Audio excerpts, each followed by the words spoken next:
ಎಲ್ರಿಗೂ ನಮಸ್ಕಾರ. Welcome to my channel. ನಾನು ಮೌನೇಶ್ ವಾಲಿಕಾರ್. ಇವತ್ತಿನ ಈ ವಿಡಿಯೋದಲ್ಲಿ ಮಂಡ್ಯ DCC ಬ್ಯಾಂಕಿಂದ ಅಧಿಸೂಚನೆಯನ್ನು ಹೊರಡಿಸಿರುತ್ತಾರೆ. ಅದರ ಬಗ್ಗೆ ಸಂಪೂರ್ಣವಾಗಿ ಈ ವಿಡಿಯೋದಲ್ಲಿ ತಿಳಿಸಿಕೊಡ್ತೇನೆ. ಅದಕ್ಕಿಂತ ಮುಂಚೆ ಇನ್ನೂ ಯಾರು ನನ್ನ ಚಾನಲ್ನ ಸಬ್ಸ್ಕ್ರೈಬ್ ಮಾಡ್ಕೊಂಡಿಲ್ಲ, ದಯವಿಟ್ಟು ಸಬ್ಸ್ಕ್ರೈಬ್ ಮಾಡ್ಕೊಳ್ಳಿ. ಅದೇ ರೀತಿಯಾಗಿ ಈ ವಿಡಿಯೋನ ಹೆಚ್ಚು ಜನರಿಗೆ ಶೇರ್ ಮಾಡಿ, ಅದೇ ರೀತಿಯಾಗಿ ಲೈಕ್ ಮಾಡಿ, ಕಮೆಂಟ್ ಮಾಡಿ. ಮಂಡ್ಯ DCC ಬ್ಯಾಂಕ್ನಿಂದ ನೇಮಕಾತಿಯನ್ನು ಆದೇಶಿಸಲಾಗಿದೆ. ಅದರಲ್ಲಿ ಬರುವಂತಹ ಪ್ರಮುಖವಾದ ಮಾಹಿತಿಯನ್ನು ಈ ವಿಡಿಯೋದಲ್ಲಿ ತಿಳಿಸಿಕೊಡ್ತೇನೆ. ಮೊದಲನೇದಾಗಿ ನೋಡ್ಬೋದು, ಇಲ್ಲಿ ಮಂಡ್ಯ ಜಿಲ್ಲಾ ಸಹಕಾರ ಕೇಂದ್ರ ಬ್ಯಾಂಕ್ ಲಿಮಿಟೆಡ್ ವ್ಯಾವಹಾರಿಕ ಸಂಸ್ಥೆಯಾಗಿದ್ದು 1954ರಲ್ಲಿ ಮಂಡ್ಯ ಜಿಲ್ಲೆಯಲ್ಲಿ ಪ್ರಾರಂಭವಾಯಿತು.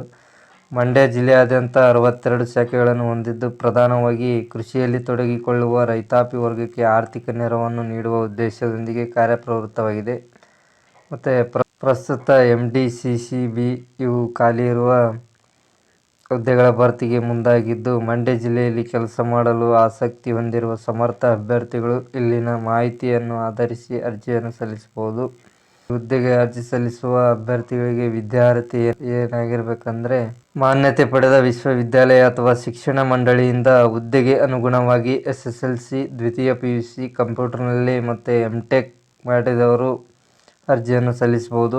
ಅದೇ ರೀತಿಯಾಗಿ ಈ ಹುದ್ದೆಗೆ ಅಭ್ಯರ್ಥಿಗಳು ಯಾವ ರೀತಿಯಾಗಿ ಆಯ್ಕೆ ಮಾಡ್ತಾರೆ ಅಂದರೆ, ಅಭ್ಯರ್ಥಿಗಳ ಆಯ್ಕೆ ವಿಧಾನವನ್ನು ನೋಡೋದಾದರೆ, ಹುದ್ದೆಗೆ ಅನುಸಾರ ಲಿಖಿತ ಪರೀಕ್ಷೆಯಲ್ಲಿ ಉತ್ತೀರ್ಣರಾದ ಅಭ್ಯರ್ಥಿಗಳಿಗೆ ಸಂದರ್ಶನಕ್ಕೆ ಕರೆಯಲಾಗುತ್ತದೆ ಮತ್ತು ಚಾಲನಾ ಪರೀಕ್ಷೆ ಮಾಡಿ ಆಯ್ಕೆ ಮಾಡಿಕೊಳ್ಳುತ್ತಾರೆ. ಮತ್ತು ಅದೇ ರೀತಿಯಾಗಿ ಅಭ್ಯರ್ಥಿಗಳು ಆಯ್ಕೆಯಾದಂಥ ಅಭ್ಯರ್ಥಿಗಳಿಗೆ ಮಾಸಿಕ ವೇತನವನ್ನು ಎಷ್ಟು ನೀಡ್ತಾರೆ ಅಂದರೆ, ಪ್ರಮುಖವಾದಂಥ ಹುದ್ದೆಗಳಿಗೆ ಅನುಗುಣವಾಗಿ ವೇತನವನ್ನು ನೀಡುತ್ತಾರೆ.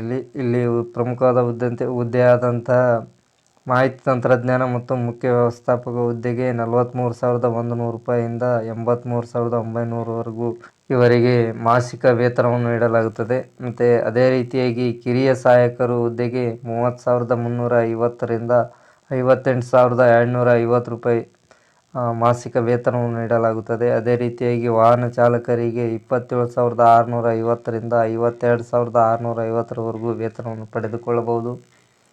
ಮತ್ತು ಅದೇ ರೀತಿಯಾದಂಥ ಹುದ್ದೆ ಅಟೆಂಡರ್ ಹುದ್ದೆ 23,500 ರೂಪಾಯಿಯಿಂದ 43,650ರವರೆಗೂ ವೇತನವನ್ನು ಪಡೆದುಕೊಳ್ಳಬಹುದು. ಇಲ್ಲಿ ಖಾಲಿ ಇರತಕ್ಕಂಥ ಒಟ್ಟು ಹುದ್ದೆಗಳು ಬಂದು ನೋಡೋದಾದರೆ 94 ಹುದ್ದೆಗಳು ಇಲ್ಲಿ ಖಾಲಿ ಇರತಕ್ಕಂಥದ್ದು. ಯಾವ್ಯಾವ ಹುದ್ದೆಗಳು ಇಲ್ಲಿ ಖಾಲಿ ಇದ್ದಾವೆ ಅನ್ನೋದ್ರ ಬಗ್ಗೆ ಸಂಪೂರ್ಣವಾಗಿ ಈ ವಿಡಿಯೋದಲ್ಲಿ ನೋಡೋಣ. ಹುದ್ದೆಗಳ ವಿವರಗಳನ್ನು ನೋಡೋದಾದರೆ, ಕಿರಿಯ ಸಹಾಯಕ ಹುದ್ದೆಗಳು 70 ಹುದ್ದೆಗಳು ಖಾಲಿ ಇದ್ದಾವೆ. ಮತ್ತು ಅದೇ ರೀತಿಯಾಗಿ ಡ್ರೈವರ್ ಹುದ್ದೆಗಳು 2 ಹುದ್ದೆಗಳು ಖಾಲಿ ಇದ್ದಾವೆ. ಅಟೆಂಡರ್ ಹುದ್ದೆಗಳು 21 ಹುದ್ದೆಗಳು ಖಾಲಿ ಇದ್ದಾವೆ. ಮತ್ತು ಅದೇ ರೀತಿಯಾಗಿ ಮಾಹಿತಿ ತಂತ್ರಜ್ಞಾನ ಮುಖ್ಯ ವ್ಯವಸ್ಥಾಪಕ ಹುದ್ದೆ ಇಲ್ಲಿ 1 ಹುದ್ದೆ ಖಾಲಿ ಇದೆ. ಮತ್ತು ಈ ಹುದ್ದೆಗೆ ಅರ್ಜಿ ಸಲ್ಲಿಸ್ತಕ್ಕಂಥ ಅಭ್ಯರ್ಥಿಗಳಿಗೆ ವಯೋಮಿತಿ ನೋಡೋದಾದರೆ, ಹುದ್ದೆಗೆ ಅರ್ಜಿ ಸಲ್ಲಿಸುವ ಅಭ್ಯರ್ಥಿಗಳ ವಯೋಮಿತಿ ಕನಿಷ್ಠ 18 ವರ್ಷದಿಂದ ಗರಿಷ್ಠ 35 ವರ್ಷದೊಳಗಿರಬೇಕು. 35 ವರ್ಷದ ಒಳಗಿನ ಅಭ್ಯರ್ಥಿಗಳು ಈ ಹುದ್ದೆಗೆ ಅರ್ಜಿಗಳನ್ನು ಸಲ್ಲಿಸಬಹುದು. ಮತ್ತು ಯಾವ ರೀತಿಯಾಗಿ ಈ ಹುದ್ದೆಗೆ ಅರ್ಜಿ ಶುಲ್ಕವನ್ನು ನೀಡಿದ್ದಾರೆಂದರೆ, ಇಲ್ಲಿ SC ST ಕ್ಯಾಟಗರಿ 1 ಮಾಜಿ ಸೈನಿಕ ಅಭ್ಯರ್ಥಿಗಳು ₹750 ಅರ್ಜಿ ಶುಲ್ಕವನ್ನು ಪಾವತಿಸಬೇಕಾಗುತ್ತದೆ. ಮತ್ತು ಸಾಮಾನ್ಯ ವರ್ಗದವರು ಮತ್ತು ಇತರರು ₹1,500 ಅರ್ಜಿ ಶುಲ್ಕವನ್ನು ಭರಿಸಬೇಕಿಲ್ಲಿ. ಮತ್ತು ಈ ಹುದ್ದೆಗೆ ಅರ್ಜಿ ಸಲ್ಲಿಸಲು ಕೊನೆಯ ದಿನಾಂಕ ನೋಡೋದಾದರೆ ಫೆಬ್ರವರಿ 16, 2024 ಈ ಹುದ್ದೆಗೆ ಅರ್ಜಿ ಸಲ್ಲಿಸಲು ಕೊನೆಯ ದಿನಾಂಕವಾಗಿರುತ್ತದೆ. ಅದಕ್ಕೋಸ್ಕರ ಆದಷ್ಟು ಬೇಗ ಈ ಹುದ್ದೆಗೆ ಅರ್ಜಿಗಳನ್ನು ಸಲ್ಲಿಸಿ. ಮತ್ತು ಹೆಚ್ಚಿನ ಮಾಹಿತಿಗಾಗಿ www.mandyadccbank.com ನೀವು ಹೆಚ್ಚಿನ ಮಾಹಿತಿಯನ್ನು ಪಡೆದುಕೊಳ್ಳಬಹುದು. ಈ ವಿಡಿಯೋದಲ್ಲಿ ಅರ್ಜಿ ಶುಲ್ಕ, ವಯೋಮಿತಿ ಮತ್ತು ಹುದ್ದೆಗಳ ವಿವರ, ಒಟ್ಟು ಹುದ್ದೆಗಳು ಮತ್ತು ವೇತನ, ಅದೇ ರೀತಿಯಾಗಿ ಆಯ್ಕೆ ವಿಧಾನ, ವಿದ್ಯಾರ್ಹತೆ ಮತ್ತು ಎಲ್ಲದರ ಬಗ್ಗೆ ಮಾಹಿತಿ ತಿಳಿಸಿಕೊಟ್ಟಿದ್ದೇನೆ ಅಂದ್ಕೊಳ್ತಾ ಈ ವಿಡಿಯೋನ ಇಲ್ಲಿಗೆ ಮುಗಿಸ್ತಾ ಇದ್ದೀನಿ.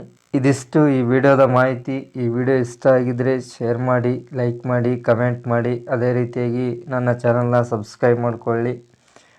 ಇನ್ನೂ ಹೆಚ್ಚಿನ ವಿಡಿಯೋಗಳು ಇದೇ ರೀತಿಯಾದ ಉದ್ಯೋಗ ಮಾಹಿತಿಗೆ ರಿಲೇಟೆಡ್ ಆದಂಥವು ವಿಡಿಯೋಗಳು ಈ ಚಾನಲ್ನಲ್ಲಿ ಲಭ್ಯವಿರುತ್ತವೆ. ಅದಕ್ಕೋಸ್ಕರ ದಯವಿಟ್ಟು ಎಲ್ಲರೂ ಚಾನಲ್ನ ಸಬ್ಸ್ಕ್ರೈಬ್ ಮಾಡಿಕೊಳ್ಳಿ ಮತ್ತು ಆದಷ್ಟು ಜನರಿಗೆ ಶೇರ್ ಮಾಡಿ. ಇಷ್ಟು ಹೇಳುತ್ತಾ ಈ ವಿಡಿಯೋ ಮುಗಿಸ್ತಾನೆ. ಧನ್ಯವಾದಗಳು.